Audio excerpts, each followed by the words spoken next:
দর্শক, সৌম্য সরকার out, champion ট্রফিতে যাচ্ছেন লিটন কুমার দাস এবং হাসান মাহমুদ। এনে থেকে আজকের বিস্তারিত জানতে ভিডিওটি সম্পূর্ণ দেখার অনুরোধ রইল।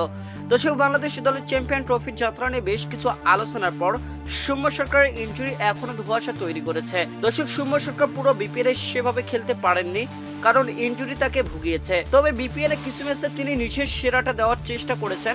তবে শেষ পর্যন্ত এক ম্যাচে মৃত্যুঞ্জয়ের বলে হাতে আঘাত পাওয়ার পর সৌম্য সরকার মাঠে পড়ে যান এবং কাঁদতে কাঁদতে ড্রেসিং রুমে চলে যান। এর ফলে সৌম্য সরকারের চ্যাম্পিয়ন ট্রফি নিয়ে ভবিষ্যৎ অনিশ্চিত হয়ে পড়েছে। তবে আপাতত সুখবর, সৌম্য সরকারের ইনজুরি গুরুতর নয় এবং তিনি দলের সঙ্গে দুবাইয়ে যাচ্ছেন। তবে প্রথম ম্যাচে তার খেলা নিয়ে এখনো কিছুটা অনিশ্চয়তা রয়ে গিয়েছে। দর্শক, চ্যাম্পিয়ন ট্রফি শুরুর আগে 20 তারিখে ভারতের বিপক্ষে বাংলাদেশ প্রথম ম্যাচ খেলবে। দুবাইয়ে ক্যাম্প এবং প্রস্তুতি ম্যাচের পর টুর্নামেন্ট শুরু হবে। দর্শক, সৌম্য সরকারের ইনজুরির কারণে তার স্কোয়াডে থাকা নিয়ে এখনো কিছুটা দ্বিধা রয়েছে। তবে ইতিমধ্যে লিটন কুমার দাসের স্কোয়াডে অন্তর্ভুক্তি নিয়ে আলোচনাও চলছে।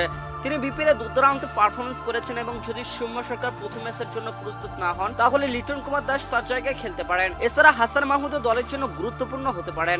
দর্শক, তিনি পাকিস্তানের বিপক্ষে টেস্ট সিরিজে অসাধারণ পারফরমেন্স দেখিয়েছেন এবং তার স্কোয়াডে অন্তর্ভুক্তির সম্ভাবনা রয়েছে। তবে বর্তমান পেসারদের মধ্যে শরীফুল ইসলাম, ইবাদত হোসেন এবং খালেদ আহমেদের নামও আলোচনায় রয়েছে।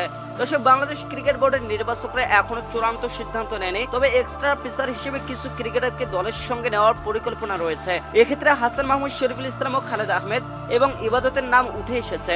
তবে শরীফুলের চেয়ে অন্য তিনটি পেসারের যাওয়ার সম্ভাবনা বেশি, কারণ তাদের কাজ হবে ব্যাটসম্যানদের প্রস্তুতিতে সহায়তা করা। এদিকে সৌম্য সরকারের ইনজুরি নিয়ে কিছুটা উদ্বেগ ছিল।